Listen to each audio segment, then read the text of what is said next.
Just going to start the show now. Oh, okay.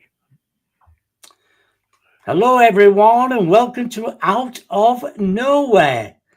Well, I think last time Russell was on my show was about just over a year ago. His name is Russell Asbill. Russell joined the Mutual UFO Network in 2012, became a MUFON field investigator in 2013. In 2015, Russell was awarded the Arizona MUFON Field Investigator of the Year.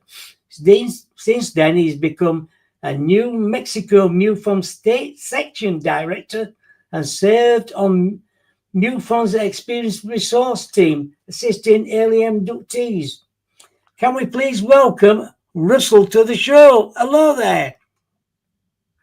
Well, hello, Bob. It's a pleasure being back. I always enjoy your show. It's first rate. Oh, thank you very kindly, very kindly. Yeah, I know we just talked briefly before the show. Tell us about the Phoenix Lights. And you did you see a actual craft? Well, I did see the Phoenix Lights back in 1997. I was living in Scottsdale at the time, which is uh, on the east end of the valley. The craft did not go over my house, but I did see the lights in two different places. At the time, I had a Chihuahua that when I'd take her out to use the restroom, I'd stay with her because we had hawks and owls in around where I lived. So I went out just after dark on March 13th, and to the northeast of my house, I saw five lights all lit up in a row. And I looked at them, I go, wow, those are odd. And as I looked at them more, I was trying to figure out what they were. I thought they resembled blimps at a distance that are lit up. I've seen those in the past. And then I started trying to think of an event going on where there'd be five blimps and couldn't come up with anything. I watched them for about half an hour and they were up, uh, like I said, to the northeast of me, and there's no gunnery ranges up there. Right. So, what the government's explanation of military flares is bogus. But I watched them for about half an hour. Then I went back inside. Uh, I came out again, roughly 10:30, with my Chihuahua a second time, and I noticed that they'd moved over to the southwest of me. And I thought, well, it's no event because they've moved now. I was concerned at the time that they were in Sky Harbor Airport's uh, airspace, and it's one of the busiest airports in our country. So that was a real concern to me, and I keep looking at them, and you know, and then it occurs to me, I go, I wonder if I'm looking at a UFO, and yeah, I found it kind of hard to believe over a large area like Phoenix, something so obvious. I didn't see any military activity around it. Luke Air Force Base is nearby, and the Arizona National Guard is stationed at Sky Harbor Airport. Neither of them were responding.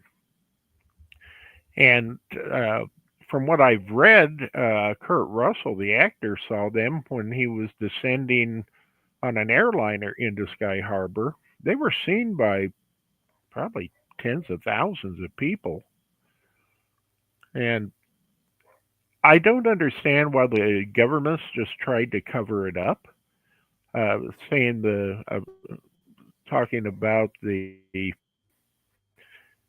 flares, the military flares that were dropped by aircraft, but Yeah. they did that after everyone started reporting the lights. Then they went out and did their cover up, but no one really believes it. the military flares look very different than the Phoenix Lights. Um, it's an amazing event that I like the fact that so many people saw it because they know they're real, and it's been popular enough. It's gone all around the world, and to this Mm. day remains a major event. So I was blessed to have seen it. Um, back in those days, I had we used film cameras, and unfortunately, I had a film with mine, or I would have gone out and taken photos of them at least a second time after they'd moved. But plenty of people videoed them and took photos of them. So the only thing I regret is that the craft didn't fly right over me, because that would have been spectacular to see Oh, of that. course it would have been. Yeah, exactly. But there were hundreds of, I'm going to say thousands of people had seen it. And like you say, the government were trying to play it down and say they were flares. And, Yeah, bonkers, isn't it? yeah, and I don't know why they do that, because it's just kind of insulting to the intelligence of the people that see it. But some people buy into it, and I guess that's why they do it. But I'd rather them just come out and say what they are. The fact that the military didn't respond to them at any time tells me that the government probably knows what it is, uh, or maybe they've interacted with them before and had a bad experience. But Maybe. I didn't see any interaction with no helicopters, no jets, and you would think over a major city they would respond. But then again, right now we have a bunch of drones flying over our major cities and military bases, and they're not doing anything about them either. So No, it's maybe it's surprising now what these drones can do. They can be massive as well in oh size. yeah, And these and are you they think, said they've been and you think, if you were looking at but one, you think, what the hell is that up there? But you think to yourself, could it be a drone? yeah. I saw a large object here where I live about a year ago that I kind of passed off as a drone. I was coming back from grocery shopping. I had a neighbor with me, and he goes, "Oh, there's one of your UFOs." And I looked up. This thing was about 6 feet long, shining, uh, reflecting the sunlight. It was either chrome or highly polished, and it was going right above the road above me from right to left, moving maybe 10 miles an hour. And then it stopped and hovered over a neighbor's house for about 30 seconds to a minute. And then it just kept moving on into the forest. And, I kind of dismissed it as a drone at the time, but now I kind of wonder. I tried to find out if anyone around here owned drones, but this thing was big. It wasn't one of the hobbyist drones. No. There was a good 5 6 feet long. So it was I an think the expensive one if it was a drone.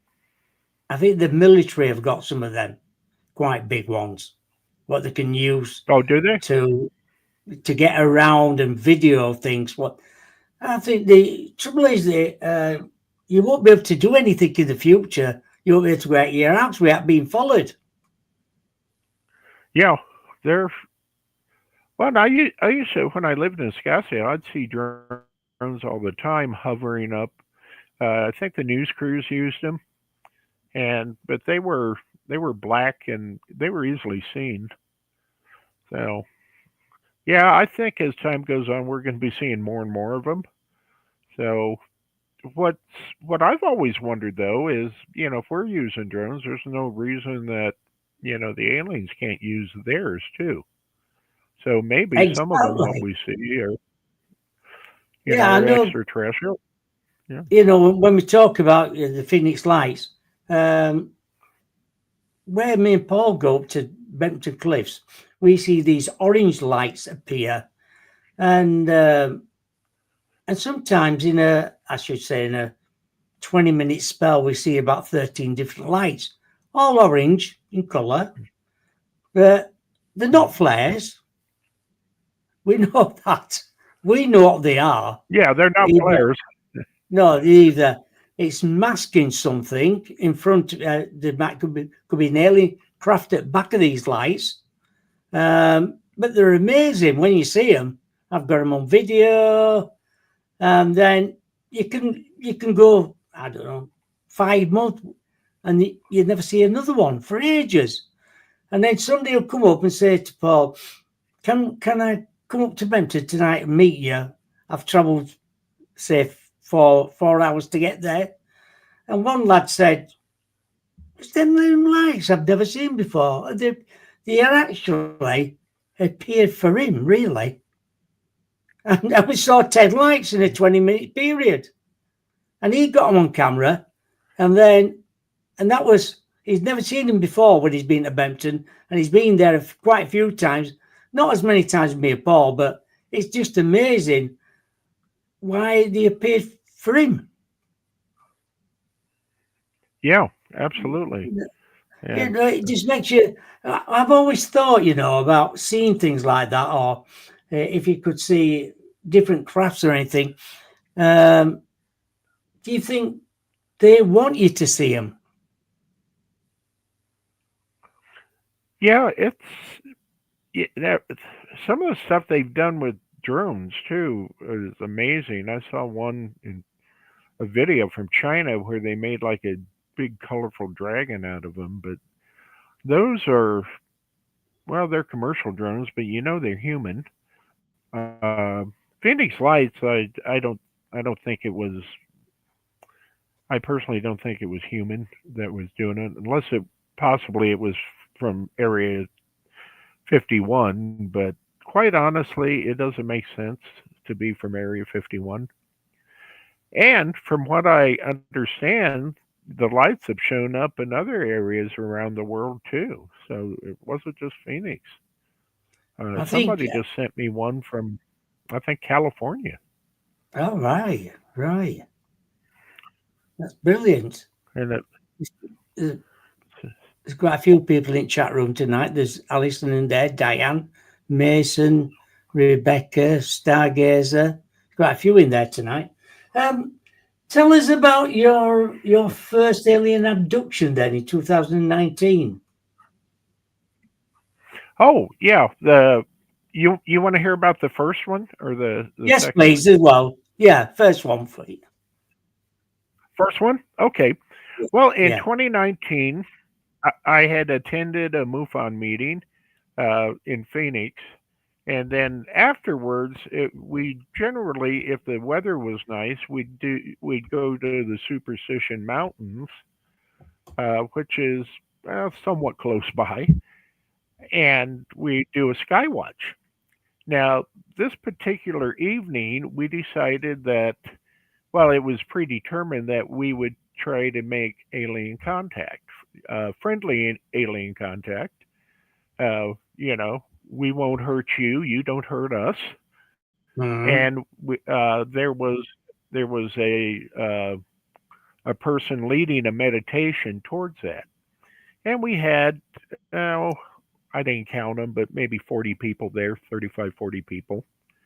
Now, I do paranormal and UFO investigations with a friend named Diane, and so she and I were sitting off away from the rest of the group. We always bring a bunch of our instruments, and we're real serious about everything. Now, when you have a group of people, sometimes you get very serious ones, and other ones just kind of look at it like a nice party. So that's why we try to stay away from the main group. But that night, it was a very strange night. Uh, After dark, we got there before dark, but the sun set pretty quickly. Now, Diane's husband is a skeptic. Even though he lives in a haunted house, he still claims to be a skeptic. Mhm. But during, he was away from Diane and I. He was with the big group, and during the meditation, he got this vision that a stranger would step out from the darkness and ask him a question. Now, where we were at, there's no houses or buildings within uh, at least 5 miles, maybe 10 miles. It's kind of out in the desert. And Right. it's not, it's a place you could drive by without even noticing it because it doesn't sit right on the road. It's back into the mountains a bit and it's hidden from the road. So it's odd that someone without a vehicle would just be walking in out of the desert. It's very strange, to be honest. And he did. This one guy, kind of a tall, slender guy, blonde hair. I'd later meet him. Came in and asked Paul, "It's like, oh, what are you doing here? You mind if I join you?" And so Paul said, "Well, yeah, that's okay." Uh, this guy's very polite and nice. So plus when you're around him, you you have this feeling of everything's wonderful in the world and he's your long lost best friend. It's just the energy he puts out. It's Right. it's odd if you haven't experienced it. I've heard people go, "Well, that would never happen to me," and it's like I always laugh and I go, "Yeah, I would have said that too," but that's reality. And so um, I remember that night, Diane and I had heard like a growl behind us. We were off the kind of sitting in the desert itself, but we weren't that far from the group. I did mention that last time for any fact checkers, but we were originally sitting right next to each other because my hearing was better then, but it still wasn't great. And so I went and checked the bushes to find out where the growl came from. Didn't find anything, which I guess was good. But then I decided to, uh, kind of face that direction just in case something happened. But anyway, they finished their. Uh, the group finally decided to go down what I call the trail to nowhere. Now, this is kind of a picnic area. I'll describe the area in general. It has a big parking lot, maybe hold 40, 60 cars. It's really big considering there's not really anything there that would warrant that many cars. But anyway, it has, I think it's four concrete picnic tables that are covered.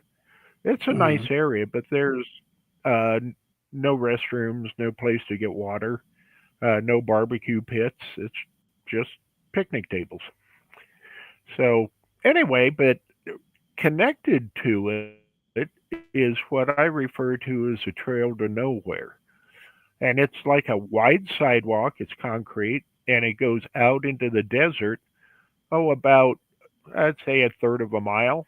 And I believe it exists as a photography point for photographers or viewpoint because you can get a pretty good look at one of the areas of Superstition Mountains called Weaver's Needle, and All it's right. somewhat famous, and people take photographs of it. So I think that's why it exists.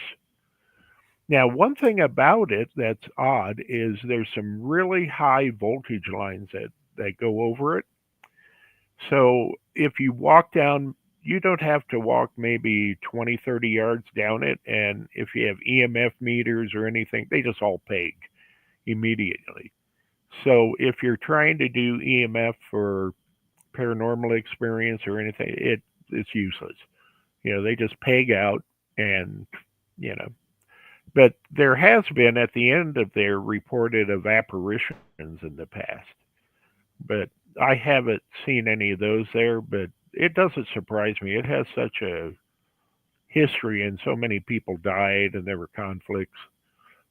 It wouldn't surprise me. Plus, with the energy from those power lines, it's almost a given that there's stuff there.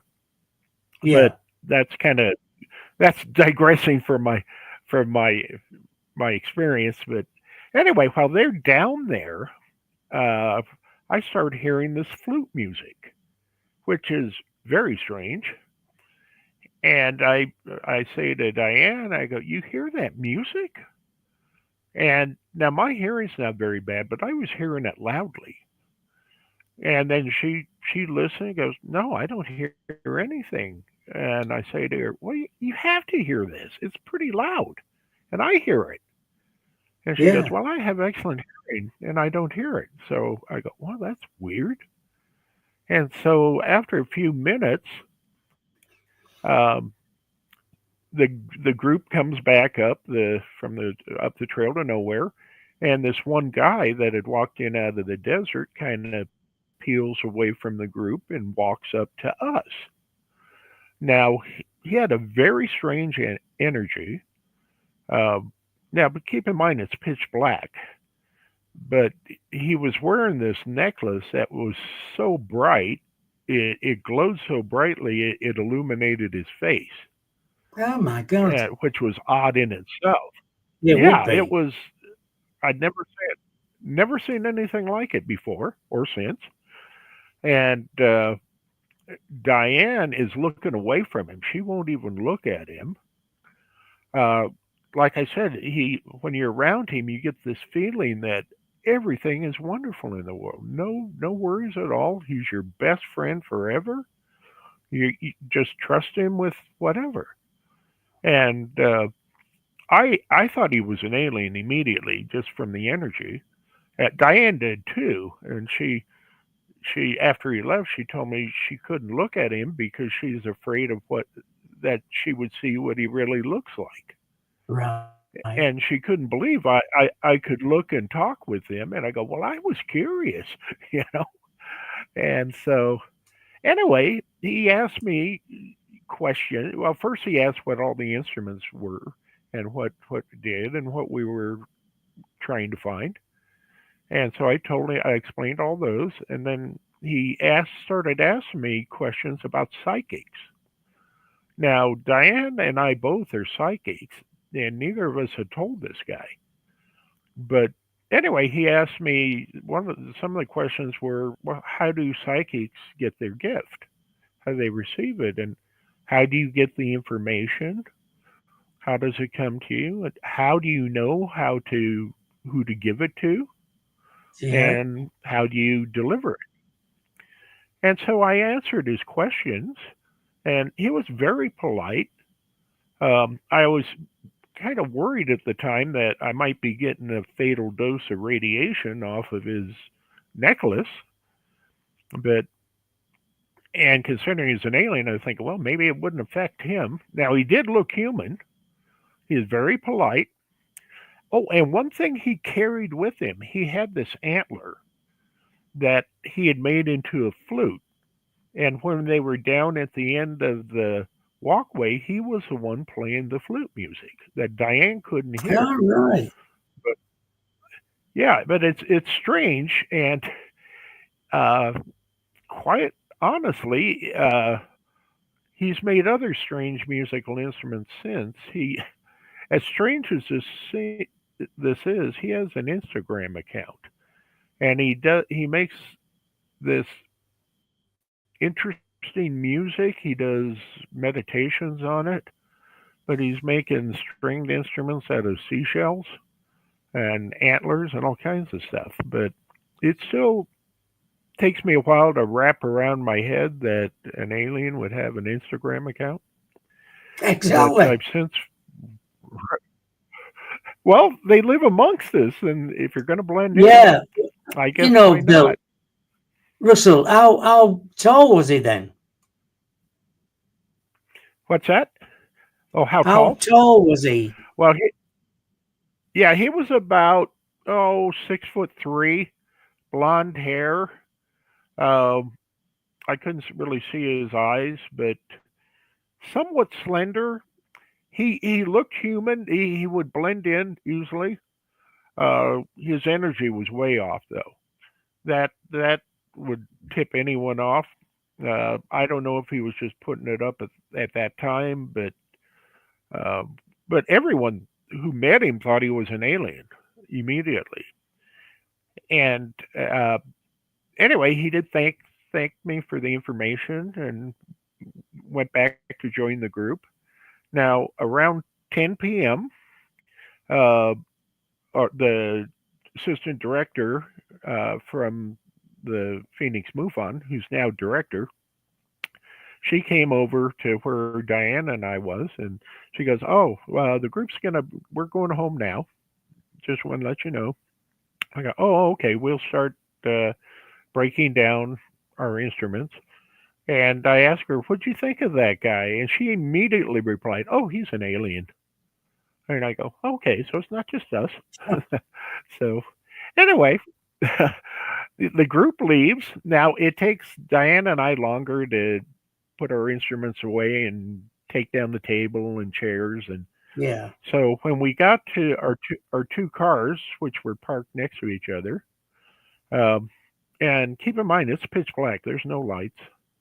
Uh, anyway, we put our car everything in, and I said goodbye to them, and then they drove off.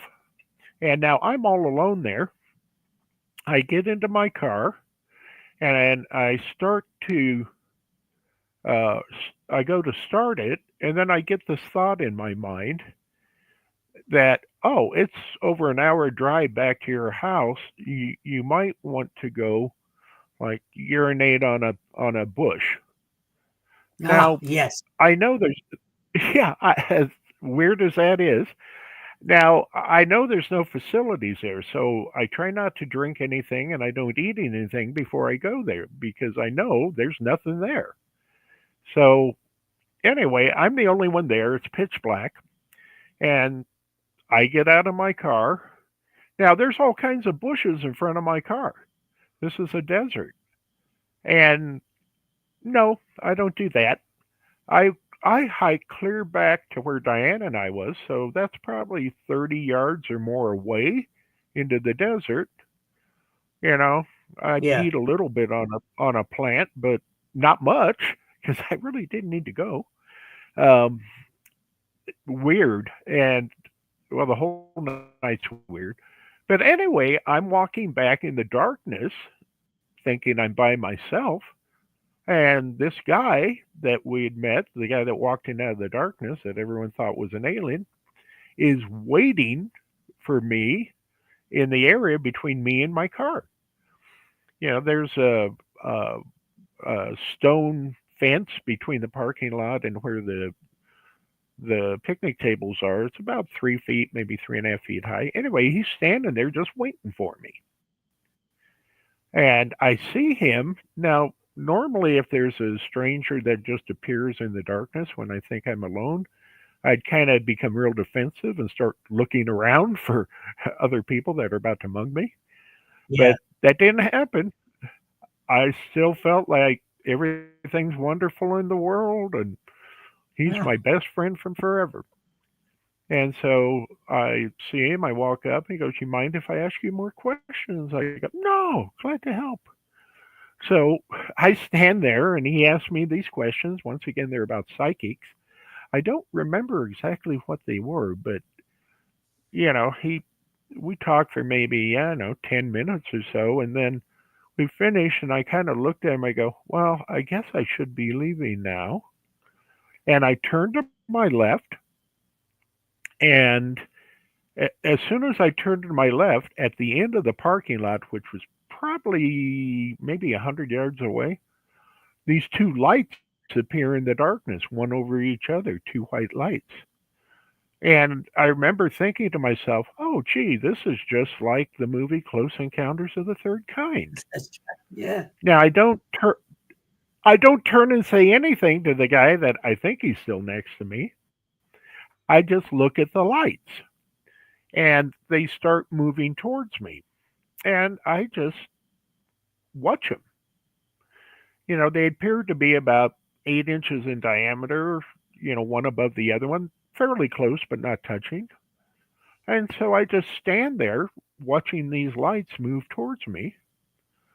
And when they get within about 10 feet of me, I could see in the darkness it was a bicycle. Uh, now, very silent. This is a desert area, so there's sand and gravel, and you Mm, think you would hear the tires. Gosh, you would, yeah. And yeah, and it came so close to me that if I'd taken a half a step to the left, it would have hit me. But I'm just standing there watching it. It was kind of semi-gloss black, everything. The rider was wearing semi-gloss black jumpsuit.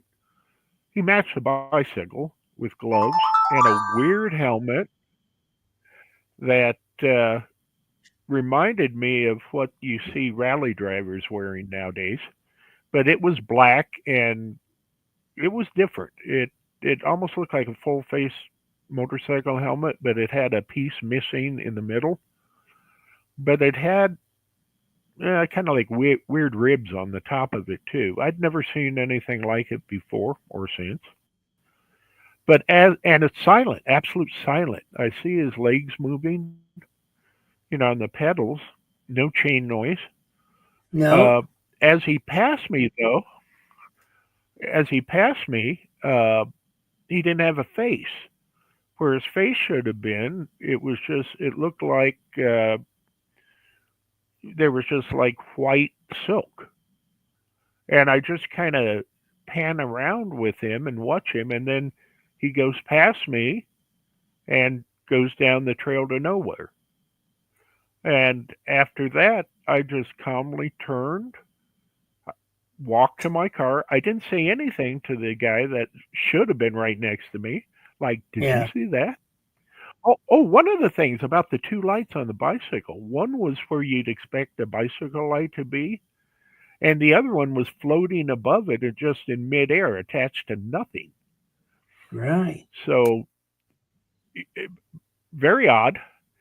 And so, like I said, the guy went down the path to nowhere, and then I just turned, walked in my car, started up, and drove home. Ah, And then the next day, I'm going, what a weird night. And I kept going the thing with a bicycle rider. I go, something's not right here. And it's like, why did I get out of my car and hike way over there to pee on a plant when I didn't even need to pee? And even if I mm, did, why did I hike clear back there? Why did I feel like that guy was like my best friend from forever? And the bicyclist, why would why would it even be there? And the light was floating in the air, and the bicyclist had no face. There's more to be learned here. So I bet there after is. after a while, what's that? Yeah, Yeah, I it was bet you, very odd. it takes very odd. So, what did you make of it then? Yeah. So what what I did, it really unnerved me. So what I did was I contacted. I wanted to go under hypnosis, uh, and I checked with some people, and I wanted someone that I needed to find out what happened there, what really happened there. Yeah. So I did go under hypnosis, and I didn't find out everything, but I did find out uh, where what I learned immediately under hypnosis was I was on a spacecraft. I was in a domed room, probably about maybe 15 foot in diameter. Ceiling was maybe about 12 feet high. It had six buttresses around it. It was all the same color. It was like a dark stainless steel color. And I was standing, my back was against a wall. In the middle of the room was a table, like what you see where they put aliens put people on tables. Yeah. There was only one table. Uh, Around the room were workstations. They didn't have any screens, but they had for controls. They had like half spheres of different sizes that were the same color, same metal color as everything else. To the left of me, I refer to him as a technician, but I think he's a robot. But anyway, sitting there, his outfit was same color as the the room. Had jumpsuit on, gloves, or kind of mittens, boots, uh, this weird helmet, if it was a helmet. It reminded me of an open face motorcycle helmet from the 60s with one of those great big bubble shields on it. Oh Only yeah. it was all one piece. And it was same color as the room, everything was. And there were two lights, one above the other, that resembled the lights on that bicycle, and they were kind of fluttering like you were looking at them through a mirage, and they were changing intensity and flutter. And the technician was manipulating the lights by putting his hands over different spheres. Now, it got really scary when I looked to my right, off to my right, maybe 8 foot away. Yeah, maybe a little closer. Stood a 7 foot mantis alien. Um, and, well, he was 7 foot. He was wearing a black jumpsuit, cloth, maybe Kevlar, and he had this brown belt on that resembled the old police Sam Brown belts, where it has one strap that comes over one's shoulder that attaches to the belt. But this one wasn't leather; it was brown, but it was some type of cloth. And like I said, he's about 7 foot high, no antennas, bipedal, uh, long skinny legs, long skinny arms. He's wearing gloves. Uh, it kind of looked like his hands might be claws, but I can't say for sure. Uh, big eyes. The top of his head was as wide as his shoulders. I remember that. A really big head. Right. Uh, kind of insect mouth. The eyes were out on the corners, just like a mantis, really, but no antennas. And he was a dark metallic brown in color. Um, he introduced himself as a commander, and he kept saying to me, "Why are you so agitated? I just want to ask you some questions. You're not going to be hurt." And yeah, I was really concerned because when I, as a, in one thing that was going through my mind, I was looking back and forth at the commander and the technician, going, "Oh, this isn't good." I could tell I was in a situation that, yeah, could be very bad for me. And yeah, and the fact that I wasn't just screaming in terror, I think is says a lot for me. But I was agitated. Agitated is a good word for it. Yeah. And but he kept telling me he wasn't going to hurt me. He just wanted to ask me questions. So he started asking me similar questions to what that one guy asked me about psychics, and I answered the questions.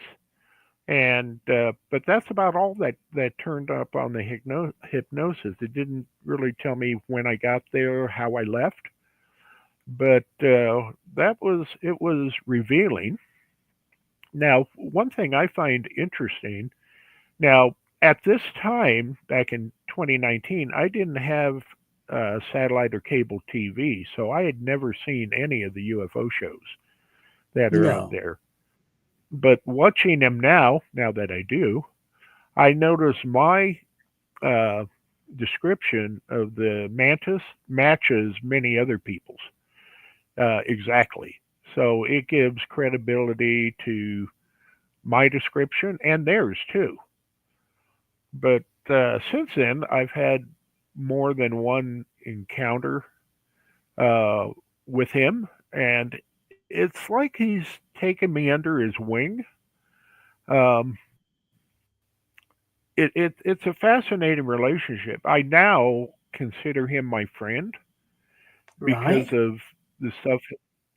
As odd as that sounds, I mean he's very considerate. Now he is scary looking, and I warn people. Uh, if you ever see one, be prepared. But you know, the one I talked to, uh, he's very businesslike.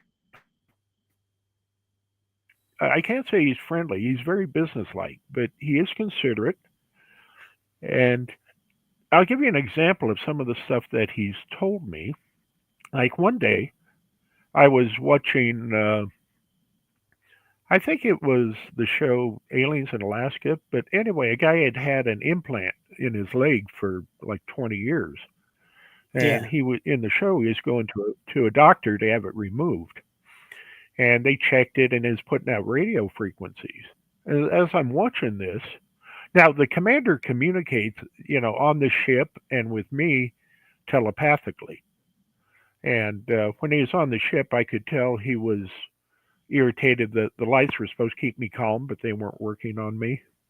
I forgot to put that in, but that's true. And he would talk back and forth to the technician in clicking sounds, which I took to be his native language. Right. But anyway, getting back to the show I was watching, as I'm watching this and they're talking about the radio waves, uh, I hear him tell me, and he communicates in perfect English, I might add. Uh, that's old technology. That's not how we do it now. And I go, oh. And then he tells me now the way they do it is they take elements and like metals or compounds that aren't native to Earth, and they put them together in a way that is unique to the individual where the implant's going to be, and it doesn't emit any radio waves. But their sensors now on their ships are so powerful they can tell who the individual is and where they are anywhere on the planet at any time. So they don't put out any radio waves anymore. Now, after learning this, I did get out my uh, radiation detector because I seem to have something planted underneath my knee on my right leg, attached to my Right. shin. And I discovered that because when I kneel down, it hurts, and it never used to. And then I go, why does it hurt? And I started feeling my knees, and I go, whoa, there's something on my shin right below my knee. I've since learned that's kind of the area where the mantis put uh, their tracking devices, and so their implants, and it's easily found. Now I've been trying to get my doctors to send me to for an X-ray to see what's actually there, but I haven't been able to Yeah. convince them so far. I didn't tell them. Well, I think I might have an alien implant below my knee. I just say my knee hurts and there's a bump. Can I get an X-ray? And so far, no luck. But anyway, I'm pretty sure it's an implant. It's easily felt, and I think what had happened, in the room of during my first abduction was I was probably on that table, and I came to and jumped off of it, and that's why my back was to the wall. I don't know. That's speculation, but somewhere there, I seem to have gotten an implant. So that's just a guess on my part. But anyway, he's shown me different things. That's one of the things. I learned more when I was taken second time. He does seem to arrange certain things for me to experience. Not here. Uh, there was one time when I believe I was taken during the night, and what it was I remember sitting in like a college classroom. Looked like a human professor. Only couldn't see his face. Kind of tall, No. thin. I I had the feeling there were others in the class with me, but I was in the front row and I didn't turn around and look back. But as it ended, the professor came up to me and he goes, I want to introduce you to someone and show you some things. So I go with him into the hallway, and there's this human looking individual, kind of looked like a Native American woman, but I don't I don't know if that was correct because her movements and actions were more like a robot. Um, she knew what to do without any instruction, and she had these like straight sided bowls of different sizes. They were kind of a dark gray in color. And, the professor goes, oh, let's go into this room. So we walk down a hallway and turn into this room. And there's a vat. And this woman, has these. Uh, there were two green bowl or two different size bowls, and she dips them into this dark blue vat of liquid from the top. And when the one comes out, it's now red in color with uh, almost like insignias on the side or different shapes of different colors on the side. The interior's uh, dark blue. And anyway, the professor, and it's immediately dry. And where her fingers were, it's painted too. Oh, It's kind of a gloss red, and it had gold in it and yellow, like figures, or almost like not quite stripes.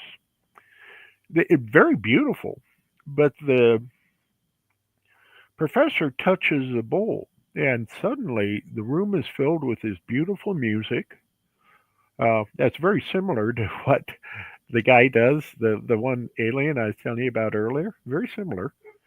And it puts on a light show of red and gold and yellow colors, and the room fills the whole room. It was just a fantastic experience. And then she takes a different size bowl and dips it in, and it comes out a metallic green with like gold and blue along the sides. And it's immediately dry, no fingerprints on it or anything. The professor touches it again, and it does the same thing, only it's a different music, and the light show that fills the room is the same color that's on the outside of this bowl. And it's like, wow, that is amazing. And so then we go back into the hallway, and there was this almost looked like a, I don't know, it's hard to describe. It looked like it was made out, had been chiseled out of rock. It was a dark gray color, and but it had almost like a bowl in the center. But it looked like it had handles on each side. It was almost like a Thanksgiving platter or some sort of platter, Christmas right. platter, with handles. Only it was much thicker, made out of rock, had a concave area uh, that was dark blue, but the rock was gray and it wasn't like granite. I don't know what it was, to be honest. Anyway, he goes, for this, we need to go outside. So we walk out of the building into what kind of resembles a parking lot. I don't remember any cars there, but anyway, he goes, everything works upon frequency. And he points at it, and it immediately starts putting out beautiful music and like swirling lights in different colors that filled up the entire parking lot. It just, we're just surrounded in it. It was fantastic. And then next thing I know, I'm back in my house and I'm going, wow, what an experience. So I don't know that the commander set that up, but I don't know who else would have done it. But that's what I mean when he shows me things and tells me. Um, and one time, Diane and I, this is after I moved to New Mexico, we were planning on meeting up at Needle Vista because it's like I'm almost like the character in Close Encounters of the Third Time. I'm drawn to Superstition Mountains. Right. Um, can't explain it. She is too, by the way. And we're aware of it, and we go, well, they must want us there for some reason. And so we were trying to figure out when we could meet and stuff, and we're in the planning stages, and I hear this voice and saying, uh, "We're concerned that you and your friend always carry weapons on you when you go there," Oh. and which is true because it's out in the desert, and there are mountain lions there, Oh, yeah, coyotes, exactly. rattlesnakes, and I do carry a weapon with me, but it's concealed. I didn't know she did, so I asked her. I go, they're telling me, I'm on the phone with her, and I say to her, they're telling me they're concerned because we both carry weapons, and I go, do you? And she goes, yeah. I go, oh, I didn't know you did, and she goes, yeah, I carry concealed. I go, do you? I go, well, yeah, there's dangerous things there, and so we both carried them for the same reason because of the dangerous animals there. And we told them that, well, it's for protection from, the dangers of the desert, or possible. And we'd never, and we said we'd never, ever use them on you. And I don't know that we even could, but it would never even occur to us. But Yeah. still, but that's what I mean. They knew this, and they knew more about her than I did, and vice versa. So it's like one of the things I've noticed since I've been taken is it seems like, and I have no idea how he does this, but the commander um, monitors what I see, what I think, who I talk to. It's like I'm never alone. I mean, I'm okay with that, Yeah. but if I'm talking to someone, yeah, he knows what I'm saying. He knows what I'm watching on TV. Consciousness. I would think that, yeah, I don't know how he does it, but I don't know if the AI robots monitor people they've taken and report to him if there's anything interesting. I don't know. I have You no know, idea, but Russell, do you think some of us are chosen to be in contact with them? could you repeat that? Could Do you think uh, some of us are chosen to be in contact with them? I think so. And I know Diane has contact with different aliens, but yeah, I believe I was chosen. I think when I was talking to the one that looked human, I think I was getting my like early interview, my primary interview to see if I met their standards. And yeah, I think I was chosen. I wasn't just snatched up randomly. They seem to be studying psychics, American or not American, the human psychics. Yeah. Uh, yeah, I get the feeling that they know they obviously know we exist, but I get the feeling they don't know why we exist, and they're trying to find out. So, I know Mason's and in the during chat room, Russell. Mason's in the chat room. He just wanted to ask, what do you think they want from us and from our lovely planet? okay, why do they? Could you repeat that? Why do they? What do you think they want from us and from our lovely planet? Oh, they haven't told me what they want from us. Uh, I know for me, they tend to study me, but they kind of look after me too. Um, I do know they've been here uh, probably 100,000 years or so.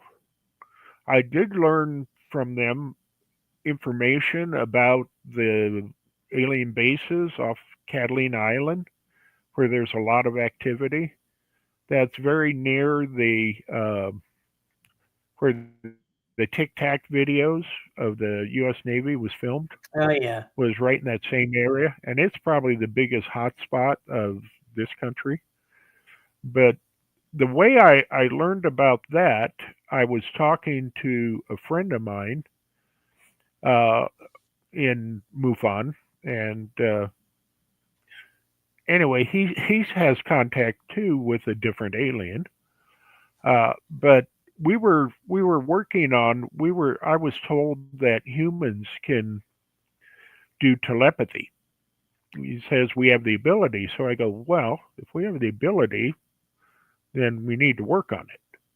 Now, I communicate with the commander easily telepathically. I've since learned that not all humans do.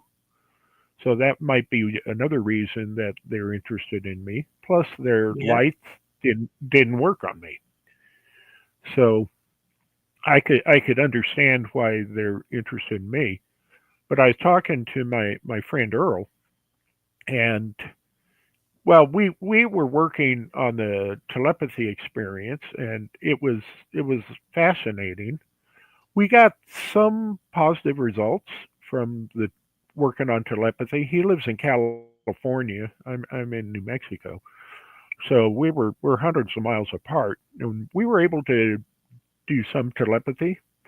But one thing we noticed as a result of our telepathy efforts, our abilities, our psychic abilities, and our abilities to do remote viewing kind of went up exponentially, which we weren't expecting, but it happened, and it was noticeable. So he and I were discussing about doing remote viewing at Catalina Island under the water there, where the bases are supposedly.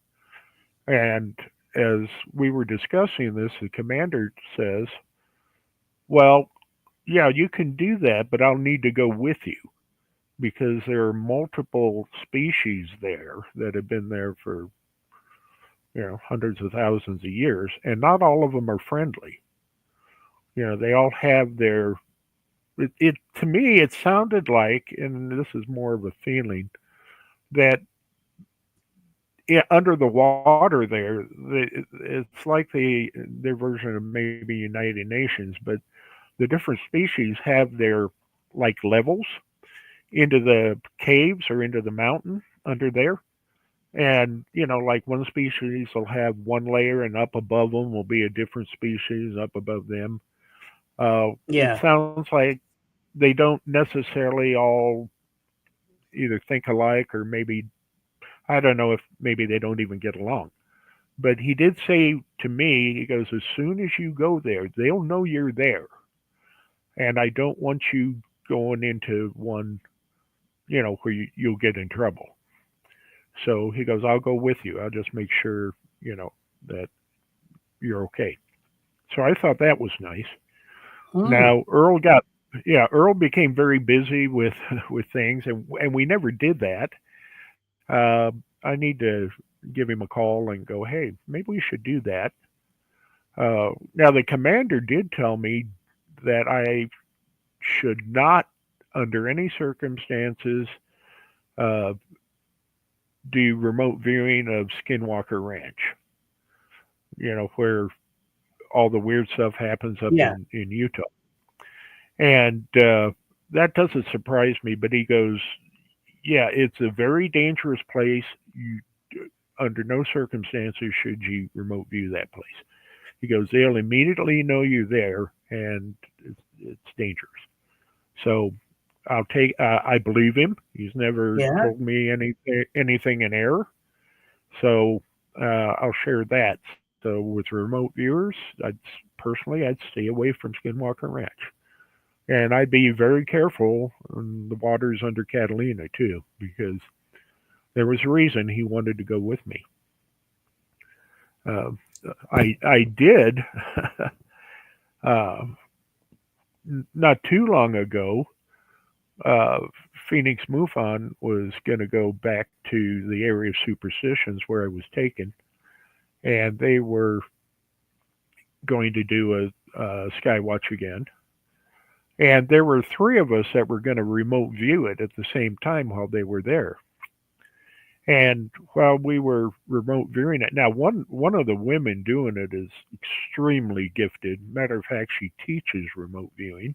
Right. And then there was myself, and there's another person, and we weren't communicating with everyone ahead of time. We were just going to do it, and what we do, we remote view, and then we check each other's notes afterwards. Well, it was I could pick up. It was a strange night there too. Picked up a rattlesnake and other things, and I did pick up a cloaked ship hovering nearby that was watching them. And so I made the mistake of trying to get a closer look. I wanted to see what if I could tell what aliens there were. And anyway, I made the mistake of doing that. I shouldn't have done that, but instead of just getting closer up, I actually entered the ship, and I saw what I saw there. There were five grays, and then off to their left, apart from them, there was a Nordic, which is a tall, human-looking individual. They were looking out of like kind of like they were. It's like they were on an observation deck, and they were watching what was going on. But they were. I immediately felt they were very angry about my intrusion, and Right. they shut down get it, my Remote remote view. viewing instantly. Yeah, and I couldn't reconnect, and so afterwards I told the other two remote viewers what I'd seen, and we all compared notes. We all picked up the presence of an alien craft, and they were smart enough not to go into it. But it wasn't my intention. It happened by accident. Uh, Everyone picked up a rattlesnake, and I talked to my friend Diane, who had actually been there physically, and they said it was very strange that night that they found a rattlesnake and it was wrapped around an orange of all things, which makes no sense. Oh God, Uh, it but doesn't make sense. but they did.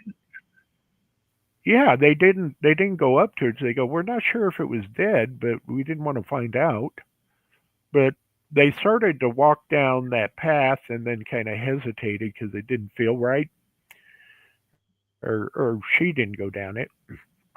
And so anyway, that was a strange night too. Now, one thing that's happened that I suspect, well, one thing that definitely happened, well, excuse me, is uh, about 6 months or so after I was at that location, where I was abducted from, there was a man there during the day having a party with his family. He walked down that trail and has never been seen since. Oh, They sent out all kind. Yeah, he just vanished, and to this day, he no trace has been found. They called in search and rescue. The sheriffs. They brought in drones, bloodhounds, people on horseback, people on foot. Searched the whole area. Found no trace of him whatsoever. Nothing with blood. No pieces of clothing. He just disappeared. I suspect that there may be a portal around there yeah, that he accidentally walked into. sounds like. And so that place is dangerous. More I learn about it, it seems like a nice picnic area, but yeah, there's a lot more to it. Aye, sounds like it as well. So, We've about just about so run out of time. But it's always yeah, interesting when you talk about these abductions, are we the chosen few? And I'm sure you are one of the chosen few to keep in touch with them with aliens like that.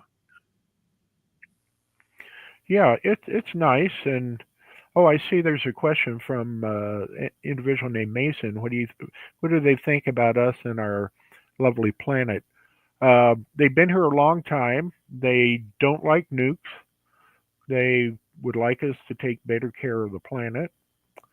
They say they're here to help the human race evolve to the next level, whatever that is, like ascend to the next level.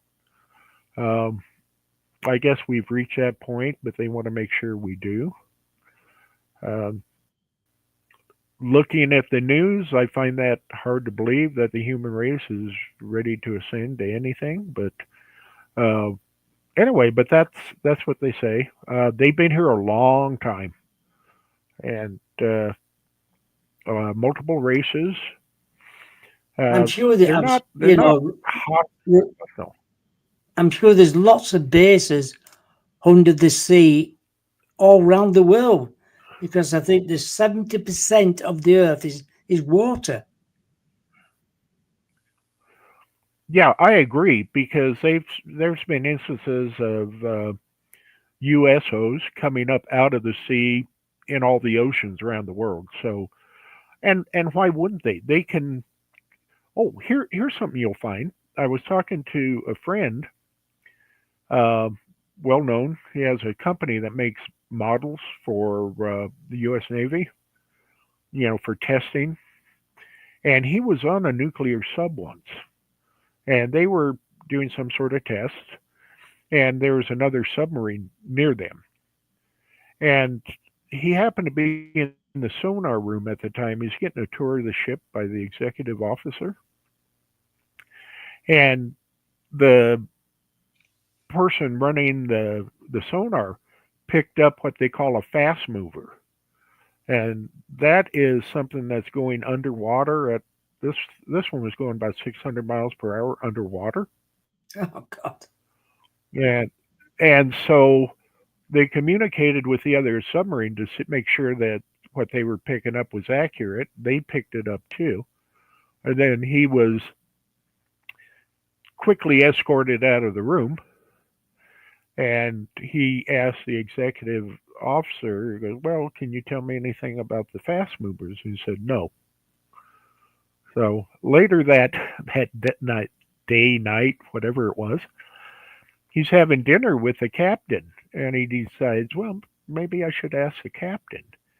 And so he asked the captain about it, and then the executive uh, interrupts and says, "Mister," his name, "are you enjoying your visit on our boat?" And he says, "Yes." And he goes, "Let's keep it that way." So, Oh, yeah, so there are UFOs, which become USOs when they're underwater, yeah. that go extremely fast underwater, just That's like they're going through air. They have no trouble. And so, anyway, it's interesting. It's a fascinating world out there. of course it But is.